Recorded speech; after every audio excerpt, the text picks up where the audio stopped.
கடலூர் மாவட்டம் சிதம்பரத்தில் வீட்டின் மீது இடி விழுந்து சுவர் இடிந்ததில் 11ஆம் வகுப்பு மாணவன் காயமடைந்த நிலையில் வீட்டில் இருந்த அனைத்து மின்சாதன பொருட்களும் சேதமாகியுள்ளது.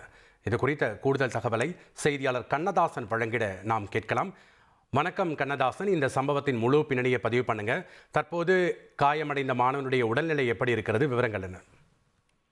வணக்கம். சிதம்பரம் சுற்றுவட்டார பகுதிகளில் அதிகாலையில் இடி மின்னல் காற்றுடன் பரவலாக மழை பெய்த நிலையில சிதம்பரம் சிவசக்தி நகர் 3வது கிராஸ் பகுதியில் குடும்பத்துடன் வசித்து வருவர் நதியா. இந்நிலையில் அதிகாலையில் பயங்கர சத்தத்துடன் இடி மின்னல் இடித்துக் கொண்டிருந்த போது அவர் வீட்டின் மீது இடி விழுந்துள்ளது. வீட்டிற்குள் படுத்திருந்த நதியா, அவரது மகன் அகிலன், மகள் காயத்ரி, சித்தி அருள் செல்வி மீது சுவர் பெயர்ந்து விழுந்துள்ளது. அதில் அகிலனுக்கு தலையில் பலத்த காயம் ஏற்பட்டுள்ளது. மேலும் வீட்டில் இருந்த மின்சார பொருட்களான TV, fridge, AC, washing machine, மின்விசிறி உள்ளிட்ட பொருட்களும் வெடித்து சேதமாகி உள்ளது. மேலும் வீடு முழுவதும் மின்சாரம் பாய்ந்ததால் அலறி அடித்துக் கொண்டு வீட்டை விட்டு வெளியேறியுள்ளனர். காயமடைந்த அகிலன் மருத்துவமனைக்கு அழைத்து சென்று 5 தையல்கள் போடப்பட்டுள்ளது.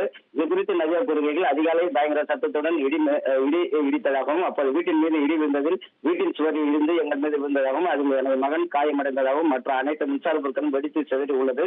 உயிர் பயத்தோடு வீட்டை விட்டு வெளியேறியதாகவும் கூறியுள்ளார். இந்த சம்பவம் அப்பகுதியில் பெரும் பரபரப்பை ஏற்படுத்தியுள்ள நிலையில இது குறித்து வருவாய்த்துறையினர் தற்போது விசாரணை மேற்கொண்டு வருகின்றனர். இந்த நிலையில வீட்டின் மீது இடி விழுந்த பகுதிகள் பாத்தீங்கன்னா மேல் பகுதி, அதே மாதிரி உள்பகுதியில அனைத்து மின்சார வீடு முழுவதும் சேதமாகி உள்ளது. அதே போல மின்சார பகுதிகள் கருகி உள்ள காட்சிகளையும் நான் பார்க்க முடிகிறது. நன்றி கண்ணதாசன், உங்களுடைய கள விவரங்களுக்கு. இனி செல்லும் இடமெல்லாம் செய்தி. தந்தை டிவியின் வாட்ஸ்அப் சேனலை ஃபாலோ பண்ணினா செல்ல இருக்கும் இடமெல்லாம் செய்தி. இதோ QR கோட், இப்பவே ஸ்கேன் பண்ணுங்க, ஃபாலோ பண்ணுங்க.